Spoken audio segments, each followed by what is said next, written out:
నమస్కారం. మనీ మాటలో మాట్లాడుతున్నాడు. చాలా సంతోషంగా ఉంది. ఒకరోజు పెరుగుతది, ఒకరోజు తగ్గుతది.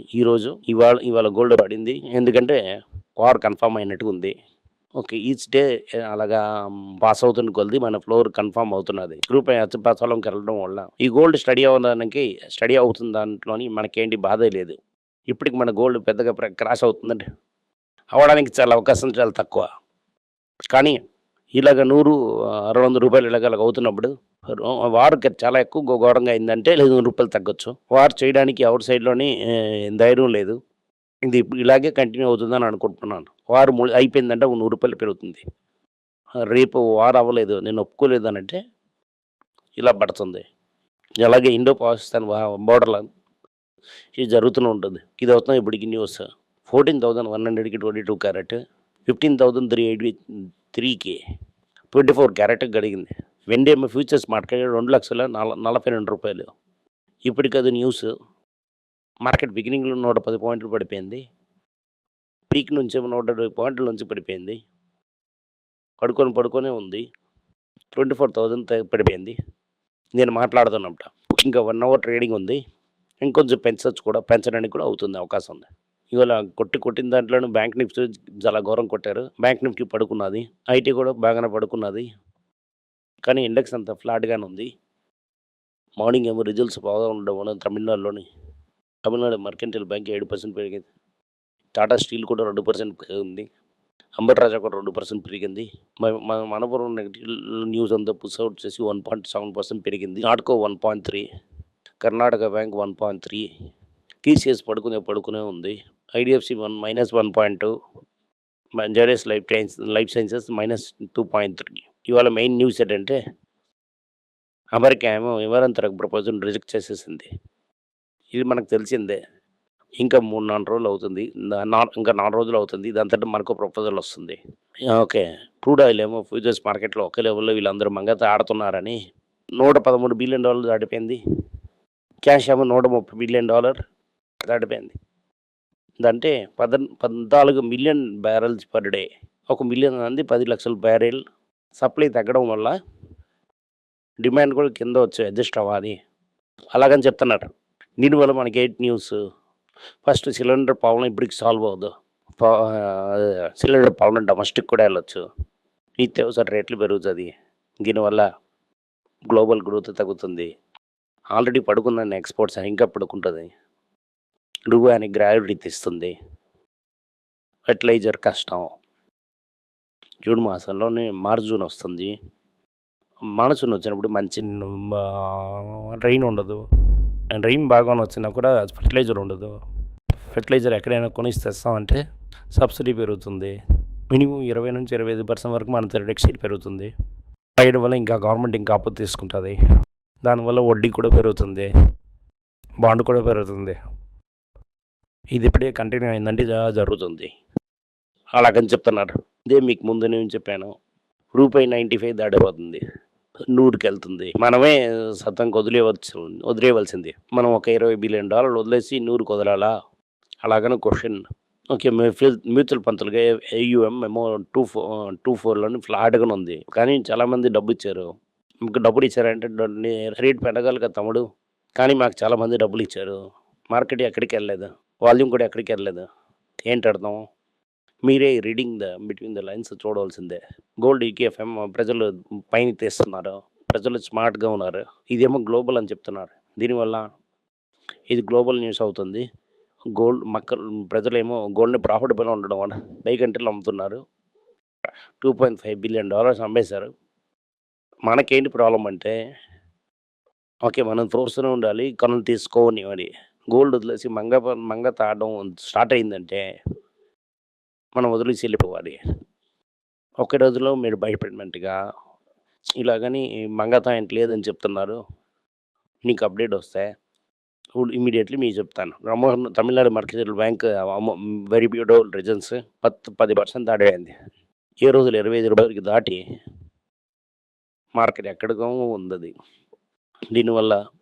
దీనివల్ల మనకి చాలామంది సందేహం చేశారు. ఇదే ఛానల్ ఇదంతా వేస్ట్, ఇదంతా పెరగదు అని చెప్పారు. ఇంకా కేసు అవ్వలేదు. ఇది 1.1 టైమ్ బుక్‌లో ఉంది. దీనివల్ల ఇది ఇంకా బుక్ పెరగొచ్చు. ఇది దీంతోని ఫ్యూచర్‌లో ఫ్యూ టైమ్స్ వెళ్ళడానికి అవకాశం ఉంది. ఆ కేస్ సెటిల్ అయిపోయిందంటే దీనివల్ల ఎవ్రీ డిప్‌లోనే కొంచెం కొంచెం 1, 2 తీసుకోండి. ఒక ఐటీసీఎంఏ ఫ్యాబులే అని ఒక చాక్లెట్‌ని డెవలప్ చేసి ప్రీమియం చాక్లెట్ దించొచ్చు. దాంట్లో డబుల్ డిజిట్ గ్రోత్ చేయొచ్చు. అలాగని చెప్తున్నారు. రెంట్ ఏమో బోనస్ అలాగ డేట్ అనౌన్స్ చేసేసారు. మే 29 మే 29 తారీఖేమో మీ దగ్గర టెంట్ షేర్ 2 ఉంటదంటే, ఒక షేర్ మీకు ఓసీలో వస్తుంది. బోనస్ నమ్ముకొని కన్సిడర్ చేయకండి. ఇంకా గుండు సూది.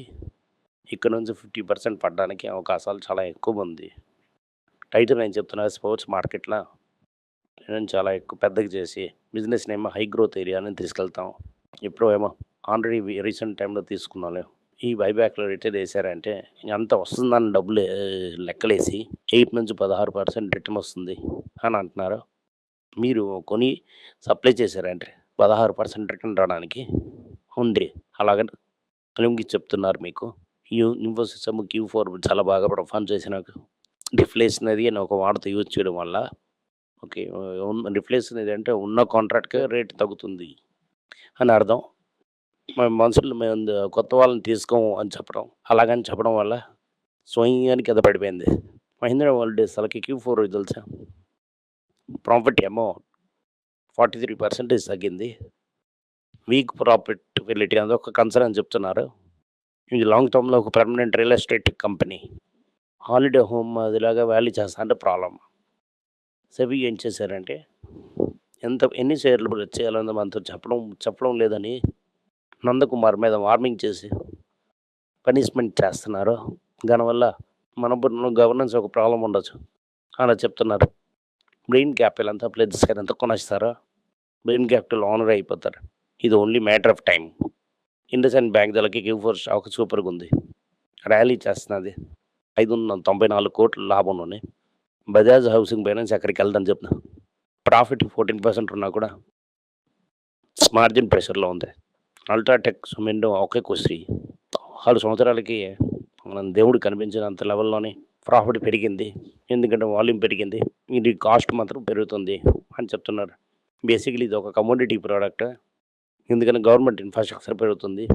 మెయిన్‌లీ సెలవు చేసామంటే వీళ్ళు కూడా డబ్బులు తీసుకొని ఖుషీగా ఉంటారు. దానివల్ల అల్ట్రాటెక్ సూపర్‌గా ఉన్నాడు. ఇండియా సంబంధించి కూడా మింగేసింది. ఇలాంటిది సిమెంట్‌లో సంపాదించిన డబ్బంతా తీసుకెళ్ళి ఆస్తి ఇవి కూడా కొనేసి తీసుకున్నారు. కొడుక్కి క్రికెట్ ఆడడం అవ్వలేదు. రంజీ మీద ఆడలేదు. రంజీలో మంచి ప్లేయర్ అతని కొడుకు. రంజీకి మీద వెళ్ళలేదు. ఒకేసారి విరాట్ కోహ్లీ టీమ్‌ని తీసుకొనొచ్చాను. తీసుకొని ఇచ్చేశారు. అప్పుడు చైర్మన్ విరాట్ కోహ్లీతోని క్రికెట్ ఆడతారు. నిపాన్ ఏఎంసీ రిజల్ట్స్ వచ్చి 30% పెరిగింది. ఇందులో పెద్దగా గెయిన్స్ ఏంటి మనకు లేదు. ఎందుకంటే ఏఎంసీ గురించి నేను మాట్లాడను. ఏఎంసీ జస్ట్ మీకు ఫీడ్ చేశాను. ఇది చేసి 30% కాస్ట్ పెరిగిందంటే అని నేను చెప్తున్నాను. సిటీ యూనియన్ బ్యాంక్ అలాగ రిజల్ట్స్ కూడా సూపర్‌గానే ఉంది. ఆల్రెడీ గుండె సూదిది. ఐడిఎఫ్సి మీకు చెప్తున్నట్టుగా ఫ్యూచర్‌లో బాగానే ఉంటుందని ఎదురుకాలం అది. అలాగనే వైదేశ్ చెప్పారు. బ్యాంక్స్‌లోనేమో ట్రెజరీ లాస్ పెరుగుతాయి. ఎందుకంటే రైజింగ్ ఇంట్రెస్ట్ రేట్స్. దీంట్లో ఏంటి మెయిన్ న్యూస్ ఏంటంటే ఎందుకంటే రిజర్వ్ బ్యాంక్స్ ఏమో నార్మ్స్ ట్రేడ్ చేసి గ్లోబల్ నార్మ్స్‌కి వెళ్ళిపోయారు. ఇదివరకు ఏంటంటే 90 డేస్ ఒక మనిషి డబ్బులు కట్టలేదంటే ఆ అకౌంట్ ఎన్‌పీఏ. ఇప్పుడు ఏం చెప్తున్నానంటే ఫ్యూచర్ క్రెడిట్ మెజర్ చేసి ఏ కంపెనీ అయితే ఎన్‌పీఏ అవుతుంది అలాగని మీరే చూసుకొని ఆ ఫామ్‌లోని వీక్ కంపెనీ అని తెలుస్తుంది. మీరు పడి వడ్డీ కట్టినా కూడా వాళ్ళందరూ ఒక్కో పార్టీ. ఎప్పుడైనా గోవింద అయిపోతారని చెప్తున్నారు. అలాగని దాంట్లో ఈసీఎల్ ఎమర్జింగ్ క్రెడిట్ లయబిలిటీ అని చెప్పి ఇంకా ఎన్‌పీఏ నార్మ్స్‌ని ట్రేడ్ చేయండి అలాగని చెప్తున్నారు. ఇది పబ్లిక్ సెక్టర్ బ్యాంక్‌ని ఒకే లెవెల్‌లో కొట్టేస్తుంది. 2 రోజుల నుంచి పబ్లిక్ సెక్టర్ బ్యాంక్ ఒకే లెవెల్‌లో ప్రాబ్లమ్. అదే సమయంలో ఇంట్రెస్ట్ రేట్ పెరుగుతూనే ఉండడం వల్ల ఇంట్రెస్ట్ రేట్ పెరుగుతుంది అని బాండ్ రేట్ అని పెరగడం వల్ల గవర్నమెంట్ బ్యాంక్ కంపల్సరీగా ఉన్న పబ్లిక్ సెక్టర్ బ్యాంక్‌కి మార్క్ టు మార్కెట్ లాస్ కూడా పెరిగింది. దీనివల్ల పిఎస్యుకి బ్యాడ్ టైం. రాయల్ ఎన్ఫీల్డ్ ఏం చేస్తున్నట్టు 252-350 సిరీస్లోనే 93% మార్కెట్ని ఉంచారు. ఏ లెవెల్లో గెంతున్నా కల మీద గెంతున్నా కూడా మంతలక హీరో మోటార్స్ హార్లీ డేవిడ్సన్ దించినా కూడా బజాజ్ తాయింపు వంచినా కూడా సూపర్ హై బ్లైక్లోనే పడవచ్చు. దీంట్లో ఏంటి అవ్వలేదు. దేంట్లో 250-350 సీసీస్లోని హీరో ఏమో ఎన్ఫీల్డ్ ఏమో రాజు అలా కూర్చొని ఉన్నాడు. అలాగని న్యూస్ చెప్తున్నారు. అది నిజమే. మారుతి చైర్మన్ ఏం చెప్తున్నారంటే కేవలం ఇవి ఒకటే నమ్మకూడదు, మనం బయోగ్యాస్ కూడా నమ్మాలి. మనం బయోగ్యాస్ ఇంజిన్ కూడా చేయొచ్చు. ప్రపంచం అంతా ఎక్కడికి వెళ్తుందో అంత డైరెక్షన్లో మనం వెళ్ళాలి. మీరే ఒక కళలు చేసి మనం గ్యాస్లో గటర్ గ్యాస్ చేసి ఏదో చేయడం అవ్వదు. ఇదంతా ఫెయిల్యూర్ మోడల్. సిఎన్జిఏ కొన్ని రోజుల తర్వాత లేకుండా పోతుంది. చాలామంది ఏం చేస్తున్నారంటే పెట్రోల్ రేట్ పెరుగుతుంది దానివల్ల టాటా బండి జేఎస్డబ్ల్యూ దగ్గర స్మాల్ వెహికల్ కొన్నారు.